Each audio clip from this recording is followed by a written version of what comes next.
Listo, bueno, hoy es miércoles 1 de abril de un mes que se antoja complejo, largo, complicado.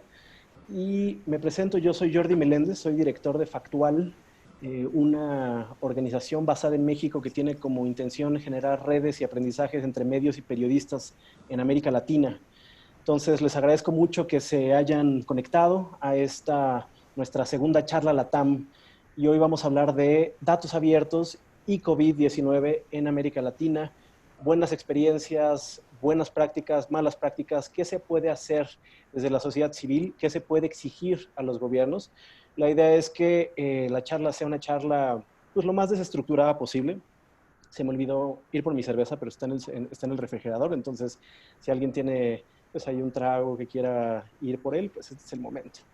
Entonces, yo solamente quiero agradecerles por su tiempo, por conectarse, y le cedo la palabra a Juan Manuel Casanueva, director de SocialTIC, quien fungirá como moderador. Entonces, muchas gracias. Adelante, Juan. Muchas gracias, Jordi. Gracias a todos y todas por estar aquí conectadas. Como bien dice Jordi, yo soy director de SocialTIC. Me gustan los datos, sobre todo los datos abiertos y de calidad y detallados que pueden ser utilizados para fines sociales. Y hoy tenemos pues una conversación que nos parece muy pertinente en el momento que estamos viviendo diferentes países de América Latina, que tiene que ver con datos abiertos con respecto a la crisis de COVID-19 que estamos viviendo. Tenemos conectados y conectadas a algunos periodistas y analistas de datos de diferentes partes de la región. Ale Padilla ella está en Serendipia, está conectándose aquí desde México. En Costa Rica tenemos a Hazel Fallas y a Susana Soto, aunque Hazel ahorita ya nos aclara si está en México o está en Costa Rica. Con eso del cierre de fronteras puede estar complicada ahorita la movilidad y la cuarentena. Desde Colombia está Juan Pablo Marín de Data Sketch y desde Lima está Nelly Luna de Ojo Público. Entonces, un poquito lo que quisiéramos iniciar es tener una ronda para identificar cómo estamos en cuanto a datos abiertos en cada uno de los países. Y para quienes no están familiarizadas con con el concepto de datos abiertos, a grandes rasgos tiene que ver con información, datos que no solamente están disponibles, sino los podemos utilizar, ¿no? Muchas veces estamos hablando de que tienen formatos que los podemos procesar en nuestras propias computadoras, descargamos el archivo, los podemos pasar a través de una hoja de cálculo, los podemos analizar y que en los mejores atributos de los datos abiertos, pues tienen que ser datos que están a un nivel de detalle que nos permitan hacer análisis mucho más significativos, que generen impacto, que generen conocimiento en este contexto de lo que está pasando en una crisis como la que vivimos, y también que sean de calidad, que sean representativos de lo que está sucediendo, que hayan sido justamente con el nivel de detalle y precisión que nos puedan decir que esos datos es lo que está pasando en la realidad. Entonces, para iniciar, me gustaría que diéramos una ronda por los diferentes países quienes estamos aquí y quienes hemos invitado para esta conversación, para que nos digan cuál es el estado actual de los datos abiertos en materia de la crisis de coronavirus en sus países. Es decir, qué datos hay disponibles, no disponibles, están abiertos, no están disponibles, cuál es su nivel de calidad. Eh, y valorar, bueno, qué se está pudiendo utilizar de datos abiertos y qué están haciendo ustedes muchas veces desde el periodismo, sociedad civil y grupos de tecnología para que esos datos puedan ser utilizados por diferentes grupos de la sociedad para aprovecharlos. Si quieren, empezamos desde el sur. Nelly, platícanos un poquito cómo está la cosa ya en Perú. Hola Juanma, ¿qué tal? Gracias Jordi por la invitación. Eh, Siempre es contradictorio cuando empezamos a hablar en estos temas de la importancia de los datos abiertos, comenzar diciendo que no hay datos abiertos en muchos de los temas que nos interesarían cubrir. En el Perú, como sucede en varias partes de Sudamérica, ninguno de las bases de datos en torno al COVID-19 han sido abiertos, o sea, no hay un estándar salvo esfuerzos aislados, por ejemplo, como los de Colombia o incluso en México, decía, por parte de la sociedad civil para organizarlos. En la mayoría de países los datos ya vienen en JPG, por ejemplo, es el caso de Perú, empezaron dando pantallazos de los resultados de personas contagiadas, muestras realizadas, recuperación y fallecidos por día. Y con el tiempo han ido mejorando un poco esto y dentro del sitio web del área de epidemiología del Instituto Nacional de Salud han empezado ya a concentrar gran parte de los datos, pero esta información está procesada ya. O sea, no hay ningún sistema, ningún repositorio que nos dé acceso a los ciudadanos de información actualizada de manera permanente, ¿no? O sea, ya la información que accedemos está procesada, o sea, ya está en visualizaciones o en tablas elaboradas por ellos mismos. Y yo quería agregar solo una cosa muy puntual para dar paso a los demás, es que además de datos abiertos, lo que deberíamos tener en situaciones de crisis sanitaria como esta es no solamente calidad de los datos, sino también la pertinencia de los datos. Entonces es importante, como la expansión del virus es cada hora, es cada día, tiene una velocidad abismal, es importante que estos datos estén pertinentemente actualizados. Eso implica un reto bastante grande para nuestros sistemas de salud pública, pero también para el sistema de gestión de información del sector público, ¿no? Lo que ha pasado, por ejemplo, en Perú hace unas semanas que hubo una filtración y parte de los datos de las personas detectadas con esta enfermedad fueron malamente utilizados y pusieron en riesgo la privacidad y la intimidad de estos pacientes, ¿no? Es un tema que todavía se está analizando, pero no hay todavía una información ideal dentro de esta cobertura.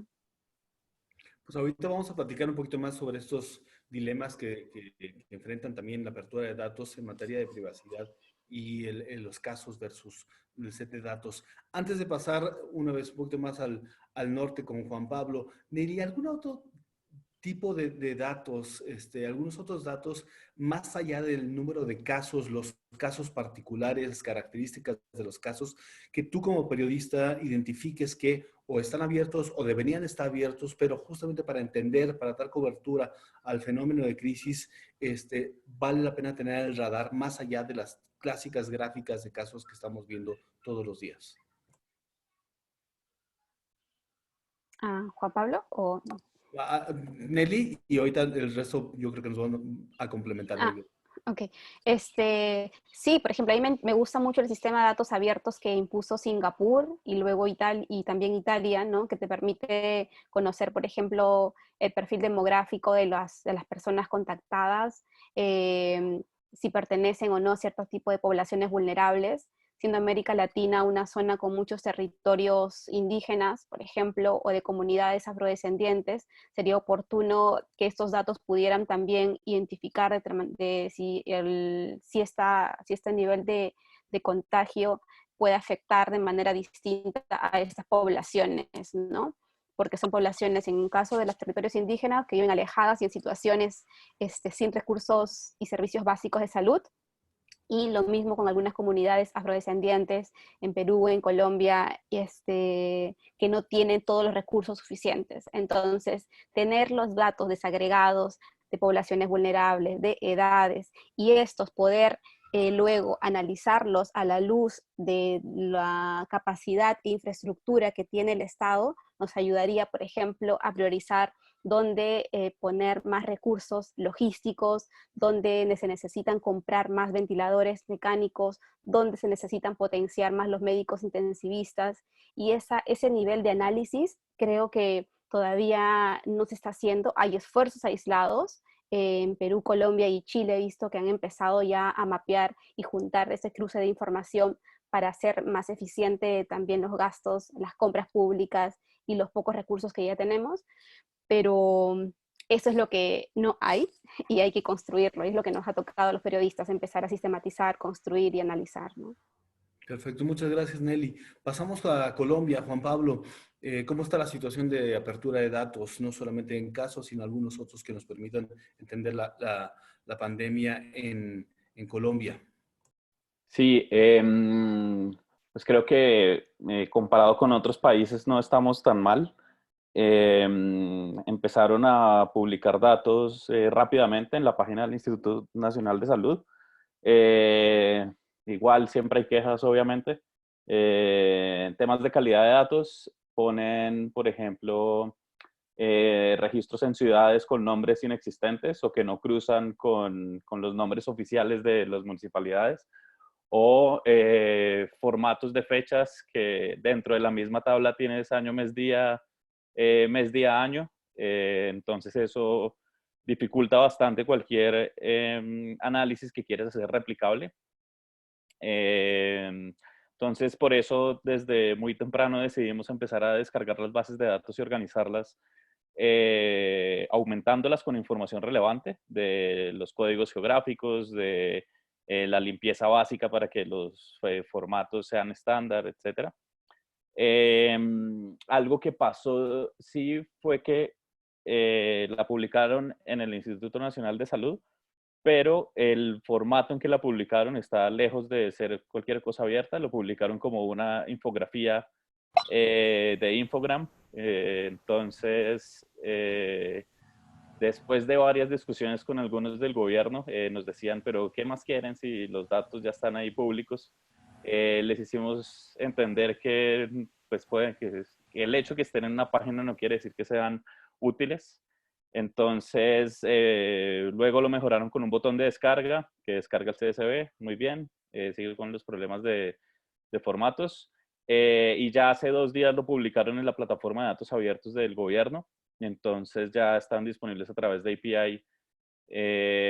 Entonces creo que pues vamos, en comparación con otros países puede ser bastante bien. Lo que sí pasa es que solo se publica un cierto tipo de información, que es la de los casos, que si bien está desagregada de buena forma por rangos de edades, sexo, ubicación, aún faltan datos muy importantes, por ejemplo, los datos de tests que hacen a diario. Estos los publican en las mismas infografías como valores sueltos, entonces sí tenemos que seguirlos recopilando a mano. Algo que sí vemos es que desafortunadamente vemos muchos grupos de periodistas, organizaciones sociales, personas, todos haciendo el mismo trabajo manual, lo que pues tenemos que pensarnos formas de colaborar más ágilmente. Entonces, bueno, en temas de, digamos, los datos básicos de contagios, de muertes, de recuperados, vamos, pues hay algún registro. Como habrán podido ver, pues no siempre podemos confiar en esos registros. Hace unos días se dañó la máquina en Colombia que hacía no sé qué cosas con las muestras, y al parecer solo esta máquina del Instituto Nacional de Salud era la única que procesaba muestras. Entonces, básicamente por 2 días se mantuvo el crecimiento plano, lo que era evidente algún error en cómo estaban capturando y publicando la información. Y pues básicamente pues siempre está el riesgo del submuestreo, ¿no? Del subregistro de todos los datos que están recopilando. Creo que eso es como el barrido general. Y además de los datos públicos, ustedes desde, en este caso, Tasketch, están haciendo también, publicando justamente los datos ya complementados, verificados en un sitio web, ¿no? Así es, sí. Montamos una página que se llama coronavirus.datasketch.co y allí estamos recopilando diferentes fuentes de información, organizándolas y poniéndolas a disposición de cualquier persona, usuario. Por ejemplo, los datos estos famosos que todo el mundo está usando, los de Johns Hopkins.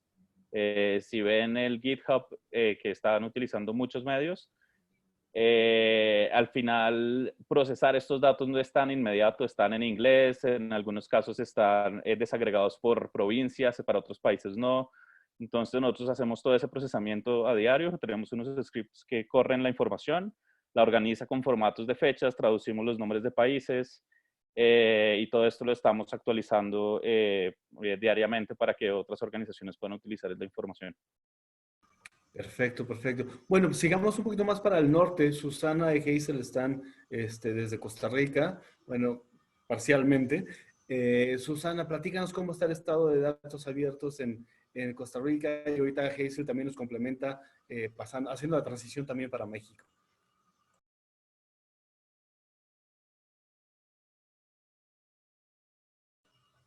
Susana, creo que estás en mute. Y sigues en mute. Listo. Listo, te La escuchamos. tecnología, perdón. Ahora sí. Ok, bueno, escuchándolos, escuchando sobre todo a Nelly, estamos, pues, tenemos algunas cosas diferentes, pero muchas en común también. Nosotros, acá se comenzó publicando solamente una infografía, que bueno, todavía se sigue publicando todos los días, una vez al día, de parte de, y esto sí es una buena práctica, se conformó un grupo con las instituciones que están involucradas en el tema. Eso es bueno porque siempre ha pasado que las instituciones tienen diversos controles, etcétera. Bueno, aquí sí se hizo de inmediato un grupo. Y se está publicando confirmados, descartados, hospitalizados, los que están en UCI, bueno, en unidades de cuidados intensivos, fallecidos. Ellos dicen nacionalidad, pero en realidad es solo extranjeros versus nacionales, bueno, extranjeros nacionales, sexo, recuperados, distribución geográfica, el número por cantón. Rangos de edad, y ahora comenzaron a poner una nueva estadística que es el porcentaje de los que han estado hospitalizados. ¿Okay? Eso en la infografía. Y hace unos días pusieron un sitio en donde, que en realidad es un mapa que se descarga, son datos geolocalizados, pero se descargan en CSV y en Excel. Y básicamente están, digamos que está lo principal, pero se publica una vez al día, es una tabla básicamente, no es, de nuevo, no son bases de datos, no hay una base de datos, son tablas, se descarga una tabla en donde vienen confirmados, descartados, recuperados, fallecidos, distribución por sexo, nacionalidad, de nuevo, si es extranjero tico, nada más, edades, pero todo en sumatoria, ¿verdad? Y aparte, pues está la hojita diaria, hay una hoja de cada día por cantón, de la sumatoria por cantón. En realidad los datos acá reflejan mucho lo que son los datos, en general los datos abiertos en Costa Rica, que bueno, tenemos bastante rezago y también que responden a una cultura de estadísticas. Nosotros somos el reino de las estadísticas, no el dato desagregado, el dato inicial, del dato original. Entonces se publica, pero mucha estadística. Y eso es lo que se está dando en este momento. Ya para darle el chance a Hazel también que es su visión, datos que nos faltan, datos de pruebas. Tenemos días, por lo menos nosotros desde Abriendo Datos tenemos días de estar pidiendo, hoy hicimos una nota ahí porque hay mucha confusión, se cree, la gente asume, incluso gente que está haciendo análisis, cree que es sumar descartados más confirmados, y en realidad no. Por ahí pedimos y nos dan como un dato un día, otro dato otro día, y no hay datos de número de pruebas, datos oficiales por lo menos constantes, ¿no? En donde uno pueda ver. Y pues mucho menos tampoco pues de compras, de abastecimiento de pruebas. Tampoco tenemos datos vinculados importantes como datos de capacidades hospitalarias, datos de personal médico, son datos aislados que se dan de vez en cuando. Ay, disculpen que me toque la cara, pero anda una mosca. Datos de personal médico, incluso datos que en este momento son importantes del ámbito económico, tributario, que son importantes para las medidas que se puedan tomar. Y bueno, pues dejo por ahí ese resumen para no entrar todavía como en prácticas, pero ahí me preguntan si tienen alguna duda y que Hazel también pueda contarnos.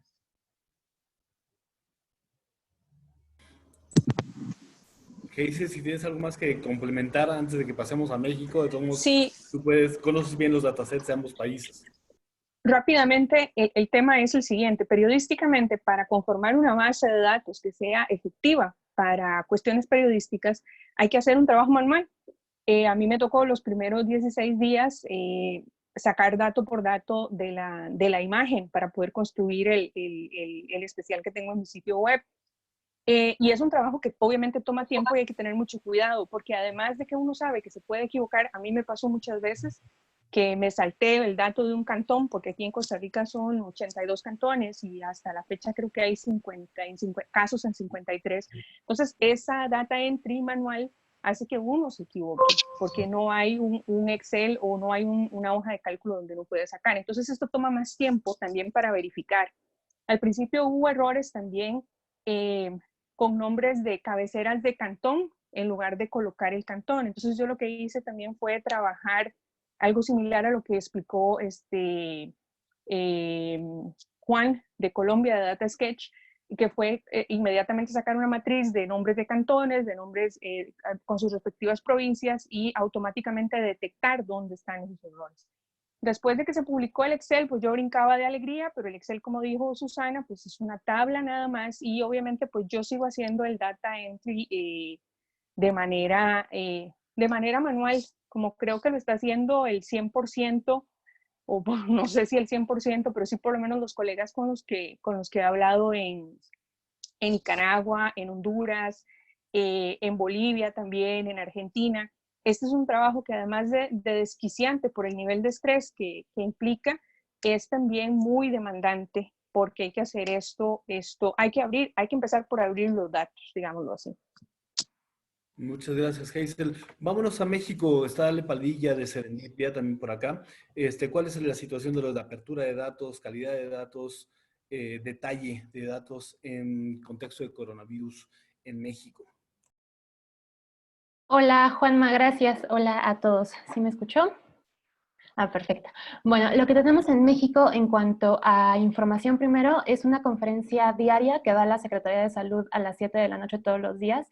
Esa es con datos que cortan a la 1 de la tarde. Entonces, desde la 1 de la tarde hasta que inicia la conferencia, lo que están haciendo en la Secretaría de Salud es como analizar todos estos datos que a las 7 de la noche nos presentan por medio de la conferencia. Y al mismo tiempo, a esa hora, publican un comunicado técnico, así le llaman, en su página oficial, en su sitio web. Y este comunicado está compuesto por dos tablas. Una es la tabla de casos positivos y la otra la tabla de casos sospechosos. Sin embargo, hasta ahora hemos encontrado por lo menos pues, dos problemas con estas tablas. Primero, no hay una tabla de defunciones.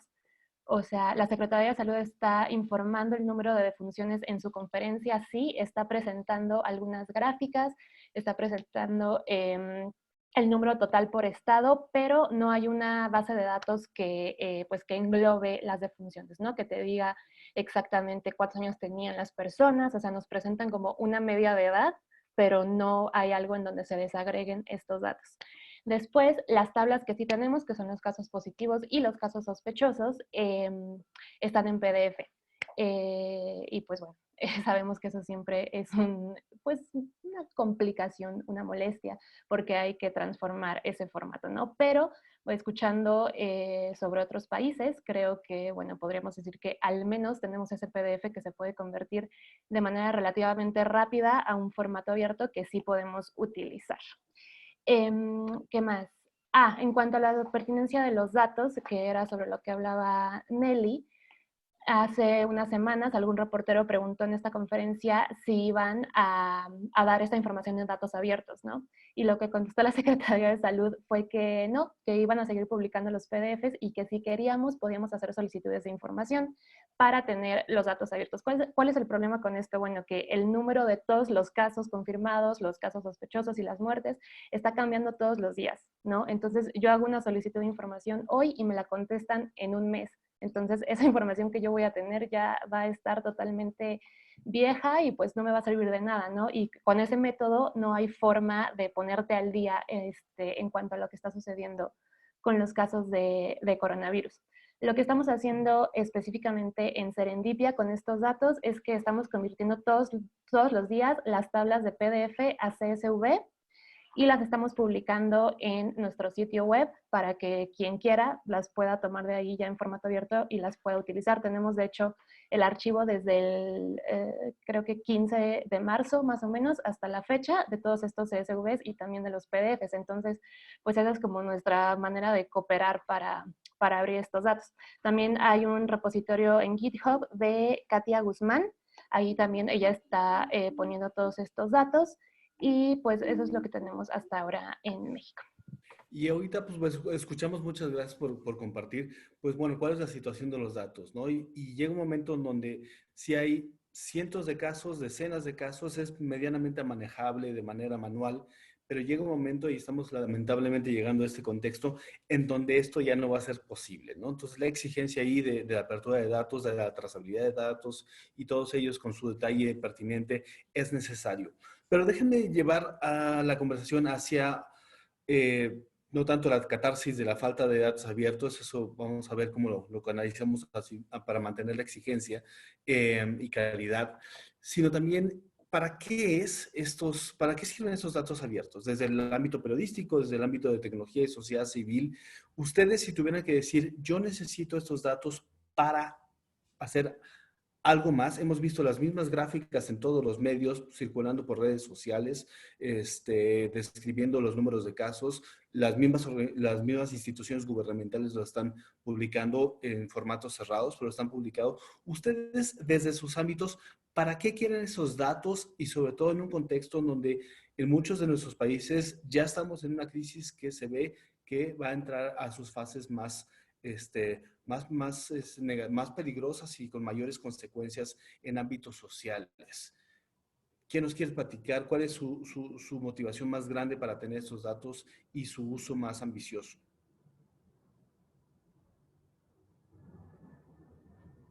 Hazel, seguramente tienes un proyecto interesante.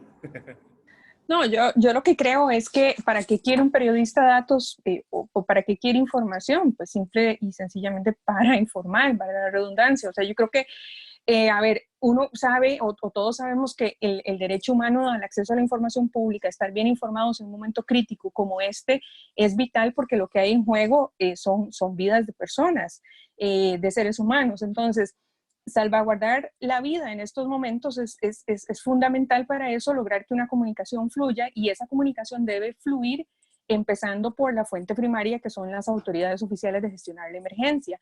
¿Para qué quiere uno también esta información? Porque obviamente, vamos a ver, una buena gestión de la comunicación y de la información puede generar, insisto en este tema, en marcar una diferencia entre atenuar las consecuencias y proteger la vida de la gente, o puede desembocar en un caos. Entonces, si por ejemplo las decisiones de un gobierno son las de limitar la información, va a generar desconfianza. Lo mismo va a ocurrir si, por ejemplo, hay mensajes contradictorios entre las autoridades. Si hoy dan un día, mañana dan otro dato y hay inconsistencia. Entonces, todos sabemos que el silencio, la omisión y las contradicciones pueden ser interpretadas de mil maneras.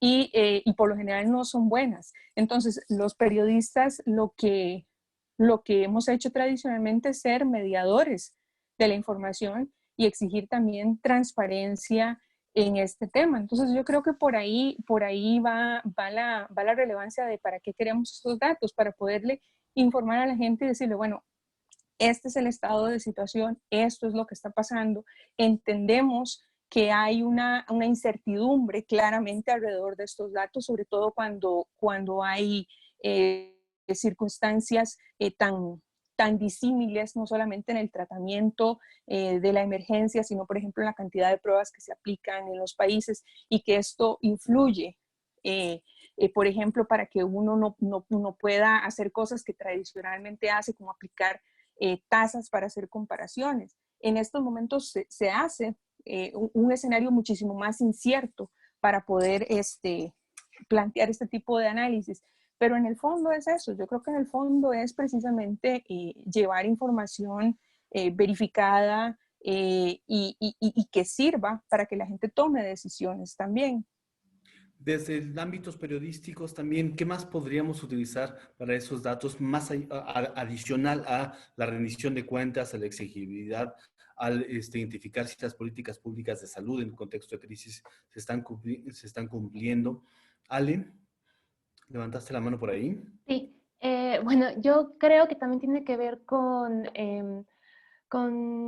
contrastar y un poco comprobar lo que está diciendo el gobierno, ¿no? Creo que lo que está pasando ahorita en México es que la Secretaría de Salud está concentrando toda la información, lo cual por una parte está bien, o sea, no digo que todo el mundo tenga que estarnos diciendo qué está pasando, o sea, creo que una institución del mensaje está bien, pero también creo que toda esta información debe ser debe estar sujeta a que alguien más también la revise, ¿no? Y entonces cuando tenemos bases de datos incompletas o bases de datos a las que no podemos tener acceso de manera tan fácil, pues entonces es como que pues le tienes que creer al gobierno y ya, ¿no? Y entonces el papel de los medios justo se hace como esta réplica constante de lo que está diciendo el gobierno y diciendo el gobierno, en lugar de que podamos hacer como nuestros propios análisis, corroborar si efectivamente es lo que nos están diciendo o no, y no porque necesariamente estén mintiendo, sino porque creo que es una parte, un objetivo esencial del periodismo. Y muchas veces hemos escuchado, por lo menos puedo decir del contexto mexicano, que dicen, bueno, aquí están los datos, ya están las gráficas. Es más, muchas veces todos los días a las 7 de la noche han dicho, perfecto, mañana les generamos una nueva gráfica, porque las datos están cambiando. No están poniendo los datos. Y eso desde una persona que consume los datos puede ser posiblemente suficiente si nos explican bien esas gráficas, pero si queremos hacer algo más, posiblemente nos falte. Nelly, Juanpa, ¿qué otras cosas se pueden hacer con estos datos abiertos que no es lo que nos está diciendo el gobierno, que posiblemente no son las notas que están haciendo la cobertura tradicional de medios? ¿Para qué más nos pueden decir estos, para qué más nos pueden servir estos datos? Sí, yo creo que, Juanma, en el caso a mí me gustaría como que diferenciar dos tipos de coberturas, ¿no? O sea, por lo general los periodistas o los que hacemos investigación siempre reiteramos la necesidad de abrir los datos y de transparentar información, pero en temas donde hay crisis sanitaria, donde está en juego otros actores, como la angustia, la incertidumbre y los miedos de gran parte de la población en el mundo, los medios tenemos un rol adicional, ¿no? Que es la de poder separar en qué momento se pueden validar los datos, en qué momento se pueden contrarrestar los datos y en qué momento sí es necesario, aunque no nos guste, identificar como oficial a determinadas fuentes de información. Por ejemplo, en el caso de las muertes, ¿no? Las muertes por coronavirus tienen ahora diferentes esquemas de reportarlo desde los diferentes institutos nacionales de salud, desde Europa, China a América Latina. Entonces, todavía hay una controversia sobre qué es un fallecido por COVID-19, ¿no? Lo que puede ser para Alemania no lo es para España, ni para China o Estados Unidos, o incluso nuestros propios países en América Latina. Entonces, lo ideal, nosotros, por ejemplo, editorialmente lo que hemos decidido es que las muertes, la autoridad oficial en contar las muertes por coronavirus van a ser los ministerios de salud.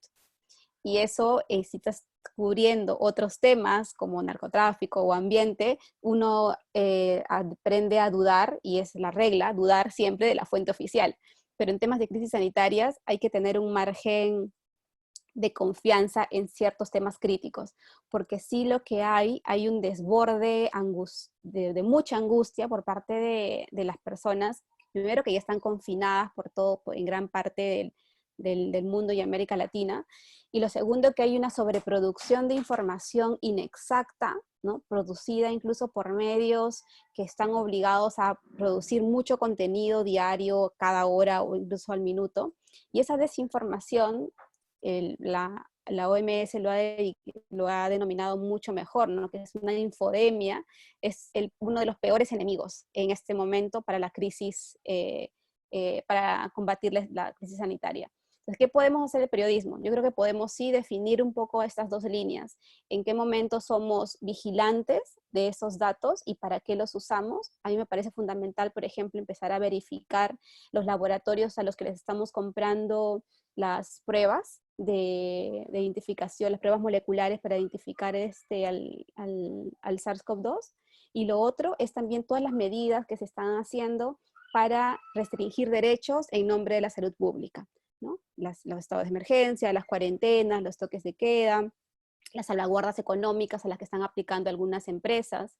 Entonces, por un lado, hay que seguir construyendo manualmente, como decía Heise, porque no queda de otra estas bases de datos.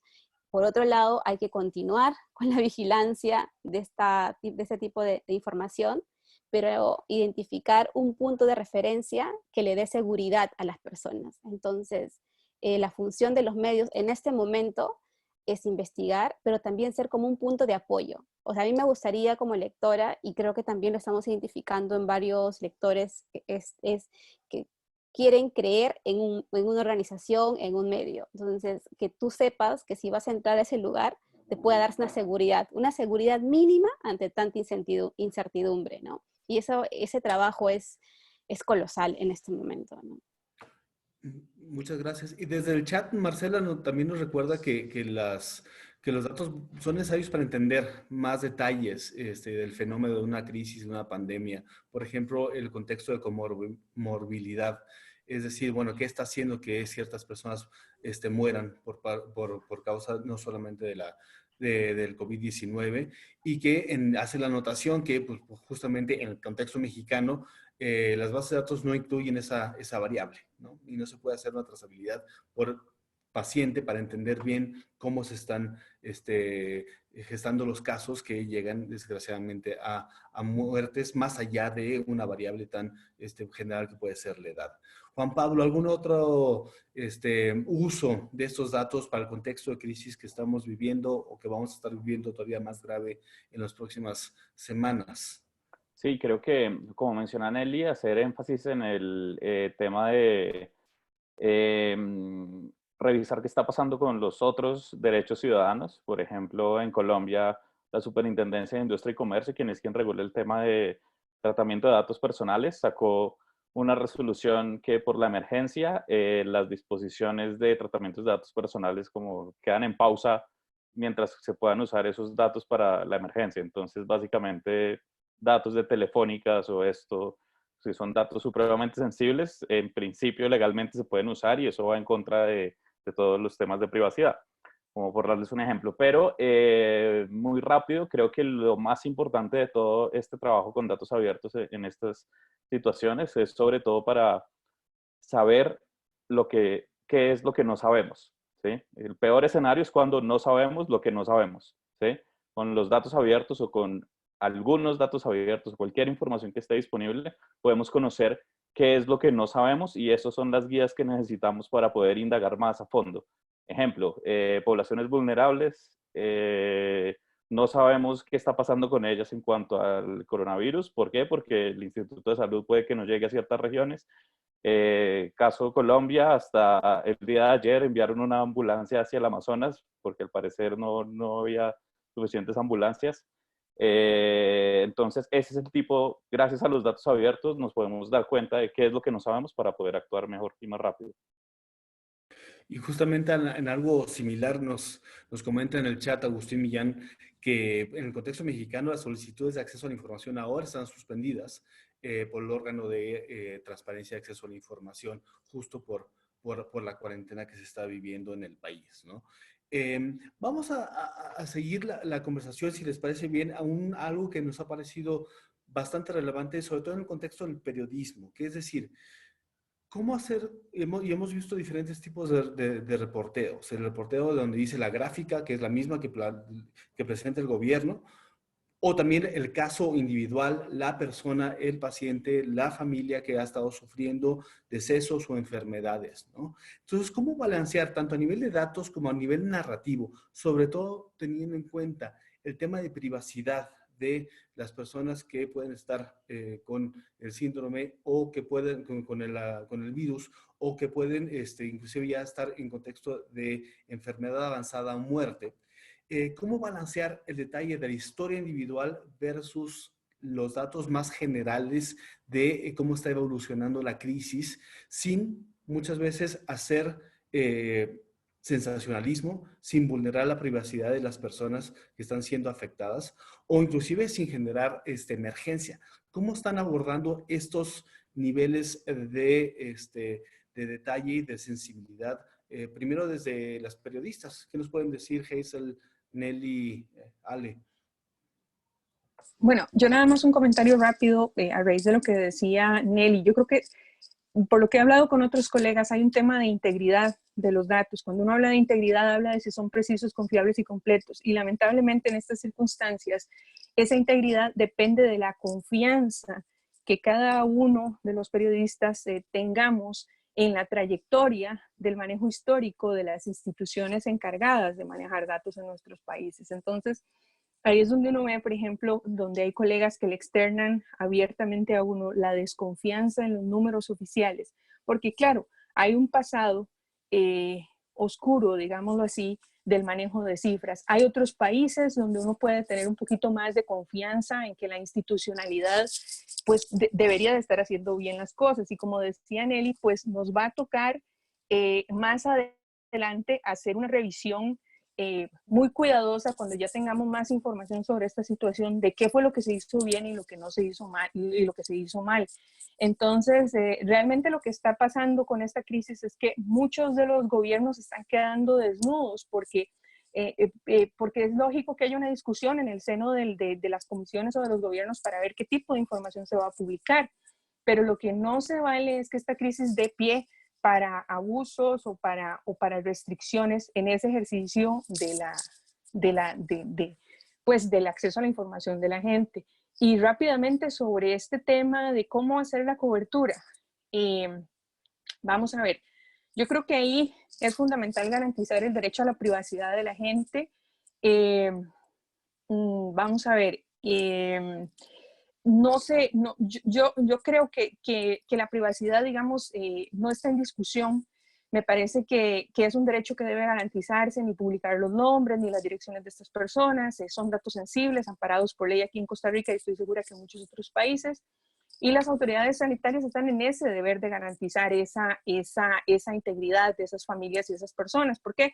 Porque también podrían ser víctimas de discriminación, de impedimentos a acceder a servicios, a comida o incluso a violencia, no sabemos. Entonces, a mí me parece que en ese sentido, pues no veo conveniente, sinceramente, llegar al punto donde uno pueda encontrar la especificidad de la persona que está enferma. Sí son importantes características sociodemográficas, por ejemplo, pero hay que cuidar ese nivel de privacidad.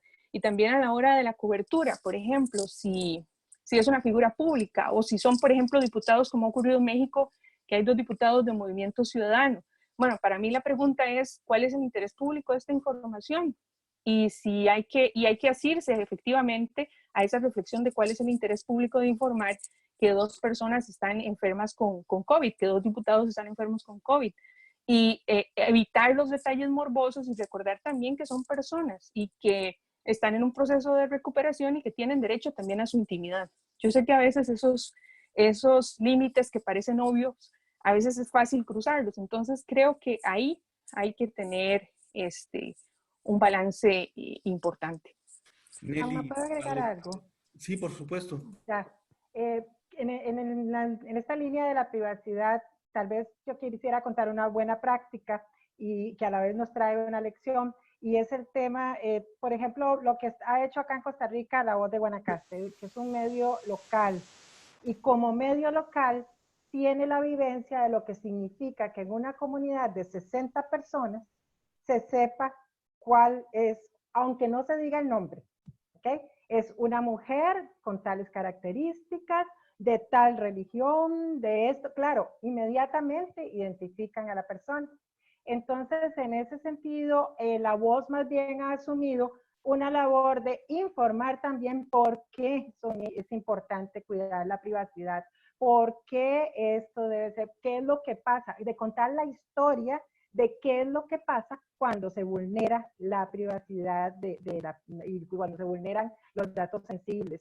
Creo que eso también es un lado de la noticia y un lado de esta crisis en la que los periodistas pueden hacer una gran labor. Y solo rapidito para apuntar con lo que hablaban hace un rato de qué más puede hacer el periodista. Yo antes de esto le preguntaba a algunos compañeros acá, periodistas, para ver qué me aportaban para traerlo yo acá.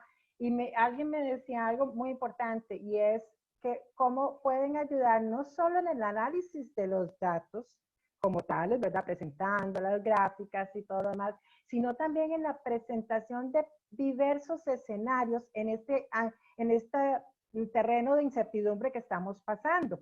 Y lo decía a raíz, por ejemplo, de la negativa del gobierno nuestro de dar las proyecciones que tienen y no sé, pero cuando anda inundado esto de proyecciones de otra gente, ¿verdad?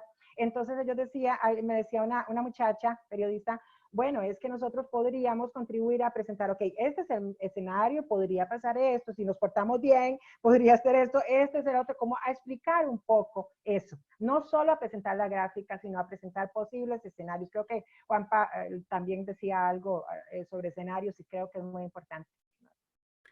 Y ahí estamos hablando de cobertura, pero también de datos, ¿no? En el contexto mexicano, a las 7 de la noche, en nuestras conferencias de la Subsecretaría de Salud, ha habido periodistas que han querido saber detalles y que le han reclamado al subsecretario de Salud por no decir los detalles de personas enfermas o de funciones. Y eso lleva a una pregunta que Jordi nos estaba haciendo por acá. Sí, yo de manera muy breve, muy rápida, quisiera preguntarles a los panelistas, o sea, ¿qué tan relevante, qué tan ético es tener datos desagregados a nivel municipio? A mí se me hace, en principio, relevante, pero también entiendo que en México no se dan a nivel municipio, se están dando solamente a nivel de entidad federativa.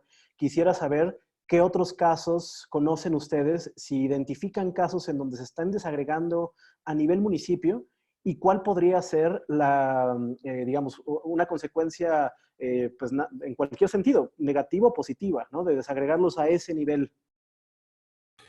¿Y cuál sería el nivel mínimo que puede mantener tanto la relevancia del dato sin vulnerar justamente la identificación de la persona, ¿no? Exacto.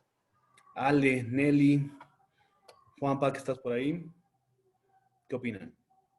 No, Juanma, yo creo que al final hay una ley casi todos los países tenemos una ley de datos personales que te garantizan que las bases de datos, cualquiera, te garanticen el anonimato de las personas. Entonces, las bases de datos del COVID-19 tienen la obligación también de garantizar el anonimato. Entonces, en el estado actual en el que nos encontramos, que es la primera fase de la pandemia en América Latina, no es tan necesario tener los datos desagregados por distritos, porque eso obligaría, por ejemplo, si es que, como decía Susana, hay una colonia de 60 personas y los datos desagregados van perfilando, al tener el registro a un nivel tan reducido, sí te permitiría individualizar al paciente. Entonces, en este momento, eso creo que no es tan necesario porque vulneraría además el anonimato de estas personas. Pero va a llegar un momento en el que vamos a pasar los miles de los miles y el epicentro, ojalá no, pero es lo más probable que se traslade a esta parte del mundo, que tal vez ya haya tanto volumen de información que sí va a ser posible ese nivel de desagregación para poder también identificar ahí donde se necesita más ayuda, donde hay más recursos y donde no está funcionando la estrategia sanitaria.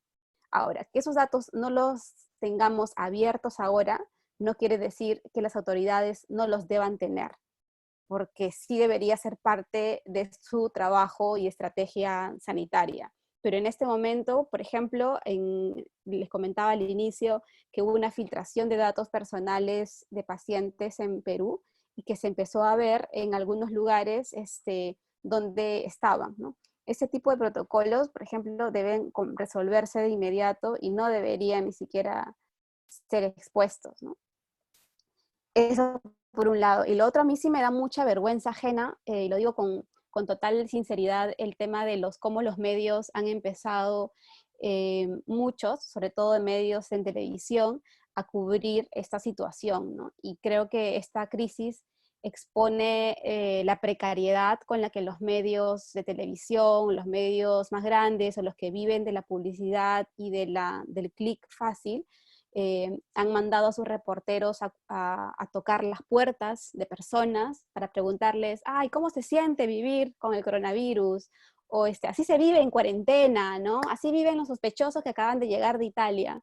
Entonces esa mirada sensacionalista, precaria, expone la situación también terrible en la que varios medios en América Latina están enfrentando por falta de especialización. Casi ningún medio grande tiene periodistas especializados en salud o pueden entender datos epidemiológicos, no hay un esfuerzo por entenderlos tampoco. y sí han sido más bien actores que han contribuido a esta ola de incertidumbre en el que terminan generándose casos como en los de Ecuador, por ejemplo, donde las familias terminan tirando a la calle a cualquier persona que va falleciendo porque nadie se atreve a acercarse o a recogerlo o darle algún tipo de ayuda, ¿no? Eso a mí me preocupa también mucho porque expone la precariedad en la que gran parte de los medios también se encuentran en este momento. Ale, ¿cómo está la situación aquí en México? Y nomás para contextualizar, México siendo un país en donde tenemos municipios de más de 2 millones de personas, inclusive en estados en donde de una ciudad grande relativamente a otra hay 400 kilómetros de distancia, en donde muchas veces las delimitaciones geopolíticas no son totalmente relevantes para una crisis. Sí, bueno, escuchándolos, lo que estábamos pidiendo desde el principio en Serendipia era que sí se desagregara por municipio. Definitivamente creo que desagregar por colonia es inútil y aparte es peligroso, o sea, es demasiado pequeño el espacio y por supuesto que a ese nivel de desagregación no deberíamos llegar, ¿no? Ahorita escuchando las aportaciones, creo que tal vez se podría llegar a alguna solución que sería, bueno, municipios a partir de cierto número de habitantes en donde no puedan ser identificables las personas solamente por decir que hay, no sé, 10 casos o el X número de casos que haya. Tal vez a partir de cierto número de habitantes podría ser buena idea desagregar por municipio, porque aunque estamos viviendo esta crisis, más bien porque estamos viviendo esta crisis, creo que no se nos puede olvidar que tenemos que cumplir siempre con cierta ética periodística, ¿no? Que es de lo que estaban hablando también hace rato. Y no porque sea una crisis vamos a dejar esta ética a un lado y entonces justo nos vamos a ir por el clic fácil, la historia sensacionalista, vamos a publicar datos personales. O sea, creo que todas las prácticas que llevamos a cabo en nuestro día a día como periodistas en este momento, en lugar de que se nos olviden, las tenemos que fortalecer y tenemos que ser todavía más estrictos con lo que hacemos normalmente, ¿no? Y no porque sea una emergencia y no porque creamos que tenemos que estar publicando y publicando y publicando, vamos a vulnerar el derecho a la privacidad de las personas o les vamos a poner en riesgo o vamos a buscar simplemente vender vistas en nuestro sitio, ¿no? O vender nuestros periódicos, el caso que sea. Otra cosa que me parece muy importante es que los medios no empecemos a hacer análisis o a publicar cosas de las que no estamos seguros. Creo que en ese punto también es muy importante preguntarle a la gente que sí sabe cómo se analizan estos datos, cuáles son los términos correctos y no simplemente estar como soltando publicaciones que tú crees que están bien, pero pues tú no estudiaste nada relacionado con epidemiología ni con salud, ¿no? Entonces siempre preguntar y preguntar y preguntar y hasta que esté seguro, pues entonces sí, porque si no, pues solamente estamos abonando a la desinformación y no hace ningún bien. Y desde el chat nos complementa Ian Cervantes y Cavazos y también Agustín Millán, que en el contexto mexicano hay secretarías estatales que están generando sus propios datos, que eventualmente reportan a la Secretaría Nacional de Salud Pública, pero muchas veces se pueden ir identificando casos particulares ya con ese nivel de desagregación por municipio, a nivel estatal, pero no en todos los estados. Entonces ahí regresamos al tema que hemos platicado varias veces sobre falta de estándares y en cómo se están documentando los casos.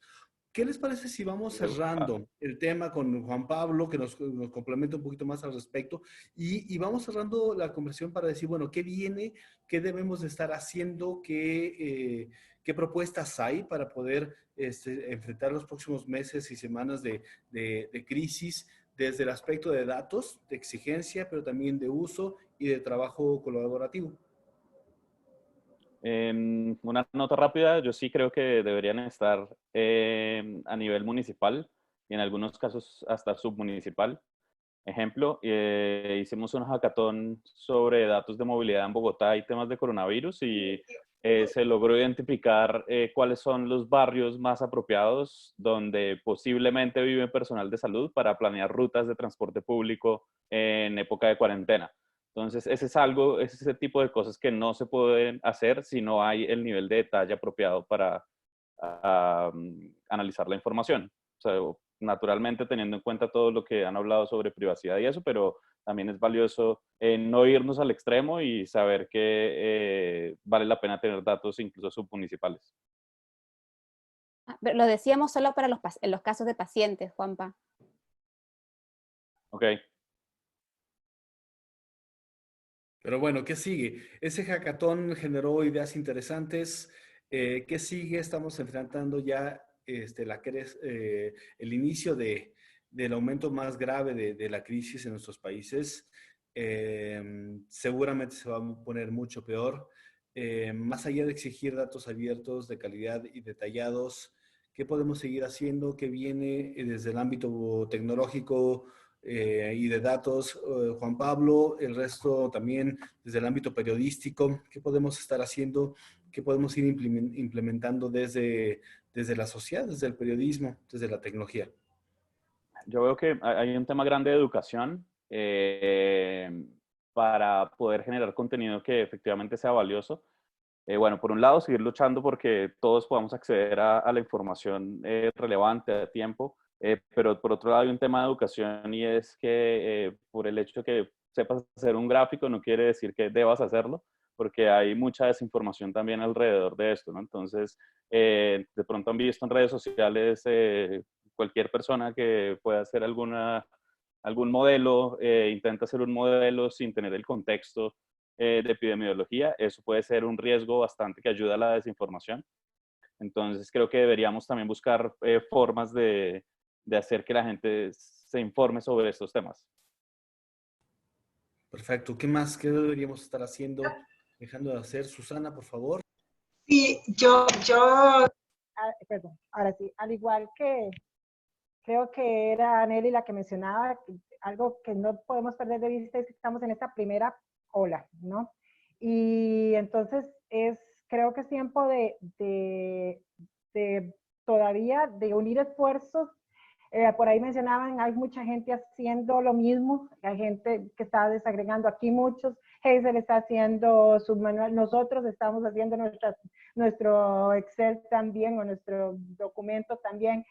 Hay un montón de gente haciendo datos. Entonces, creo que es un momento oportuno para que propiciemos colaboración, porque si no, cuando venga, ojalá que no, pero cuando venga la marea más grande, todo va a estar desperdigado y no vamos a poder. Entonces, propiciar comunidad es un buen momento. Nosotros por lo menos tenemos para la semana entrante una llamada con gente que hemos identificado que está haciendo análisis de datos para juntarlos y, ok, ¿qué están haciendo ustedes? ¿Cómo lo están haciendo? Que se conozcan y que ojalá pudieran repartirse tareas o poder comenzar ese esfuerzo. Creo que es muy importante el tema de generar comunidad, tanto desde sociedad civil como desde periodismo. Y el tema de vigilar vulnerabilidad de derechos. El tema de vigilar qué se está limitando de derechos creo que es fundamental porque se está haciendo muy sutilmente en algunos casos y en algunos casos más agresivamente, y conforme avance también la gente comienza a ceder mucho. Entonces no solo vigilar, sino también recordarle un poco a la gente el tema. Y yo sé que esto no es solo datos, el tema de derechos va más allá, pero sí es importante porque la gente comienza a aflojar ante el temor y entonces quiere que la cubran, quiere que la protegen y se olvida que está entregando garantías importantes. Yo dejo ahí eso, pero sí el tema de generar encuentros, qué estamos haciendo a nivel latinoamericano, a nivel de país, a nivel de comunidad, a nivel de diferentes áreas de los que estamos en esto aportando. Perfecto. ¿Qué hay que seguir haciendo o dejar de hacer? Hazel, Ale. Bueno, creo que como una segunda fase, tal vez, o a la par de esta primera fase de la contingencia, tendríamos que recordar que también es muy importante vigilar el gasto, ¿no? No porque estemos en esta emergencia podemos dejar a un lado eso. Entonces, pues simplemente investigar y poner mucha atención en cómo está gastando el gobierno, tanto federal como los estatales, porque pues sabemos que siempre crisis de este tipo son también oportunidades para malas prácticas, ¿no?, en el gobierno. Esperemos que no, pero ha pasado. Sí, yo también coincido con Ale en ese sentido de que no hay que descuidar la cobertura de otras cosas, porque uno no sabe en este momento qué se está fraguando, por ejemplo, dentro de la Asamblea Legislativa o en el mismo Poder Ejecutivo.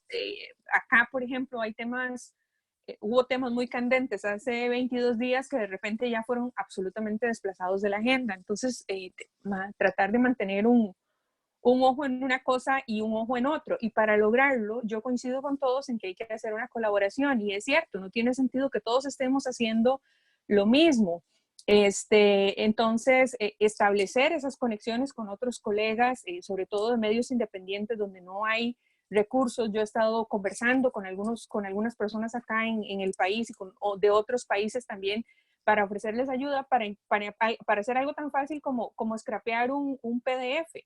Entonces, se pueden hacer esas cosas y yo creo que sí es importante tal vez reunir un pequeño kit de sobrevivencia de datos y tal vez crear un repositorio no solamente donde haya datos de cada uno de nuestros países, sino también de buenas prácticas. Qué sé yo, pues decirle a la gente, bueno, esta es una herramienta para extraer datos de un PDF y se hace así.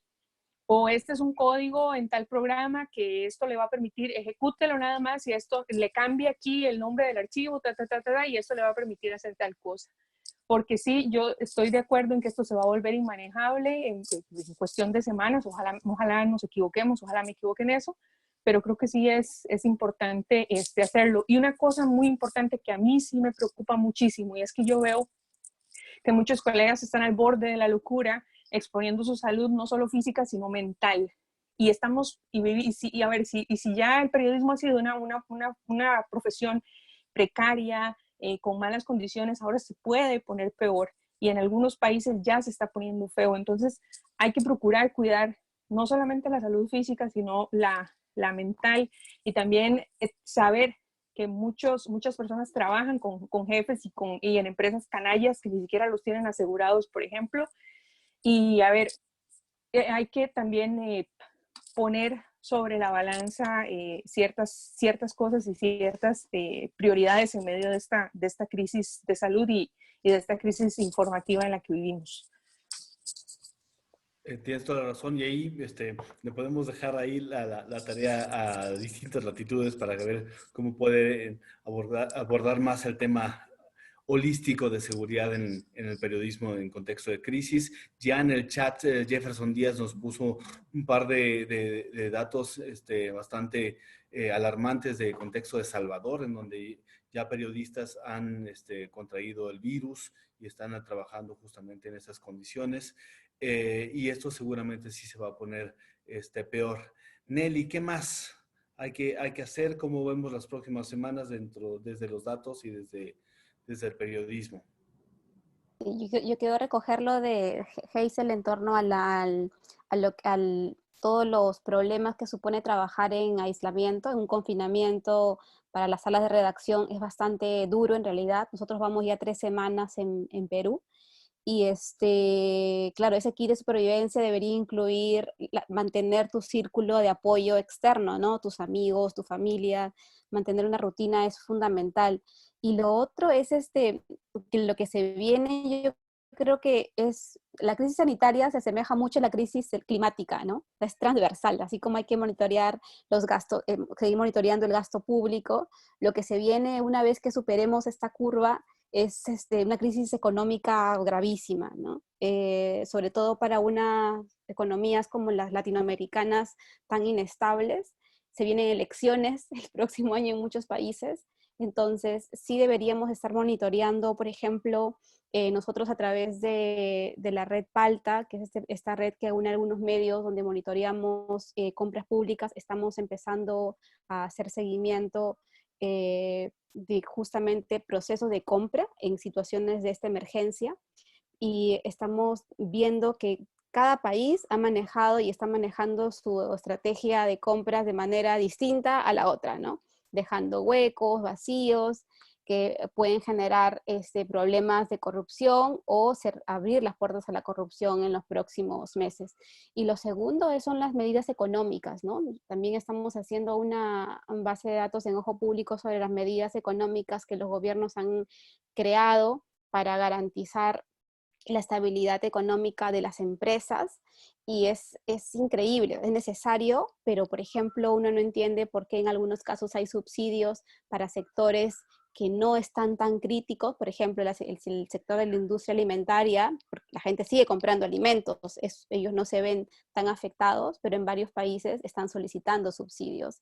Entonces tenemos tanto trabajo como antes, pero además con el problema de que ahora hay que trabajar desde el encierro, ¿no? Los periodistas deberíamos también ser conscientes en qué momento salir a las calles, en qué momento no hacerlo, pero también con un discurso que no sea tan alarmista. De hecho, eso es una de las cosas que personalmente me preocupa mucho, ¿no? De cómo, así como informamos las muertes, también podemos generar cierto tipo de recomendaciones para que la gente no termine ahogada, porque imagínate el caso de familias, ¿no? Yo no tengo hijos, pero por ejemplo, piensa una mujer que tiene que cuidar a sus 3 hijos y tiene al esposo y tienen las clases que darles ahora virtuales a los niños, o sea, y todos reunidos en una sola casa a las 3 semanas de la cuarentena, debe ser bastante duro, ¿no? Y ese es más o menos el contexto en el que tenemos y lo que se viene, que es también tan duro como el actual, ¿no? O casi más. Pues muchísimas gracias por compartir aquí en el chat. Si tienen links de proyectos que igual vale la pena contactar, conectarnos con ellos, conocer, por favor déjenlos aquí. Sus datos también de los proyectos que están trabajando, algunas convocatorias que valga la pena que conozcamos. Es bien importante unir esfuerzos y seguir en esta lógica de colaboración desde ámbitos cívicos, sociedad civil, periodismo y también grupos de tecnología. Antes de despedirnos, pasarle la palabra a Jordi para que nos diga cuáles son los siguientes pasos desde distintas latitudes. Yo simplemente hago una lista de algunos temas que están relacionados directamente con el contexto de coronavirus y que se han mencionado durante esta conversación para posibles proyectos, análisis y también darle seguimiento en materia de rendición de cuentas. Está todo el tema de insumos, equipamiento, compras médicas, y justo del sector salud, que sabemos que va a estar bajo un estrés y posiblemente sobrepasado. Todo el ámbito de contrataciones públicas, no solamente en el sector salud, sino todo lo que tiene que ver con contrataciones públicas en este momento. Todos los aspectos de insumos o estímulos a la economía, pero también de los impactos económicos y pues, también relacionado con esto, lo que esté teniendo como consecuencias de los impactos laborales en nuestros países, ¿no? Y también 2 elementos adicionales que se plantearon bastante en esta conversación para tener en el radar es, sí, la trazabilidad de los casos con sus diferentes componentes, elementos, características que tienen que ver más allá del COVID, como elementos que afectan justamente la mortandad de pacientes con COVID, pero también con sus contextos de vida, de trabajo y sociales, y también todo el aspecto que tiene que ver con la restricción o iniciativas que limitan los derechos y libertades en sociedades democráticas, ¿no? Entonces, bueno, tenemos mucho que darle seguimiento ahí y pues ojalá podamos seguir colaborando. Pongan por favor sus links o de proyectos interesantes, los propios también, invitaciones a colaborar aquí. Es muy necesario tener mayor unidad dentro de nuestros aspectos. De mi lado, pues yo les agradezco muchísimo su tiempo, Hazel, Juan Pablo, Susana, Nelly, Ale Padilla, por esta conversación tan rica, tan latinoamericana. Desde el lado de SocialTIC, que nosotros estaremos haciendo en versión virtual lo que tradicionalmente llamamos datos y mezcales. No sé si haya mezcal para todos a nivel virtual, pero sí buscaremos compartir diferentes proyectos de ámbito de datos y coronavirus a nivel regional. Mañana es la primera edición a las 10 de la mañana en México, así que por favor síganos y ahí estaremos tratando de visibilizar sus proyectos. Si tienen alguno, por favor contáctenos. Mañana es la primera edición, pero va a haber muchos más. Juanma, ¿se va a poder tomar mezcal a las 10 de la mañana? Siempre se puede. Para todos mal, mezcal. Pues muy bien, pues muchísimas gracias por acompañarnos. Antes de terminar, quisiera pedirles si pueden poner su cámara para tomar una foto de registro, saludarnos, vernos un poquito la cara.